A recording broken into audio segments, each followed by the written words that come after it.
Fil-Kulleġġ Malti ix-Xjenza u t-Teknoloġija l-MKAS ta' Raħal ġdid ġie inawgurat uffiċjalment iċ-Ċentru għall-Istudji Marittimi fih dan l-Istitut tal-Inġinerija u Trasport tal-istess kulleġġ. Dan iċ-ċentru se joffri firxa wiesa ta' programmi marittimi f'livelli ta' kwalifiki differenti li appoġġjaw it-talbiet kemm lokali kif ukoll internazzjonali f'din l-industrija.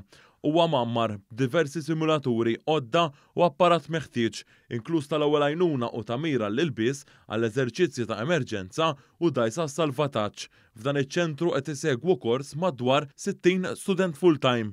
Il-prinċipal tal-MKAS, il-professur Joaquim James Calleja, spjega f'dan iċ-ċentru joffri kwalifiċi li huma rikonoxxuti b'mod internazzjonali. Dan huwa settur li qed jikber, aħna bħala bandiera kif nafu waħda mill-ewlenin fid-dinja, u allura l-opportunitajiet ta' xogħol għal dawn l-istudenti huwa għoli ħafna. Jiena nappella anki lill-ġenituri u dawk it-tfal li għadhom fl-iskejjel sekondarji biex jiġu hawnhekk jaraw it-tip ta' attività li ssir f'dan iċ-ċentru marittimu u jitħajru jiġu l-MKAS meta jispiċċaw l-iskola sekondarja. Preżenti għall-inawgurazzjoni kien hemm il-Ministru għall-Edukazzjoni Clifton Grima li qal li faċilitajiet avvanzati jipprovdu opportunitajiet ta' tagħlim relevanti għall-industrija f'diversi setturi.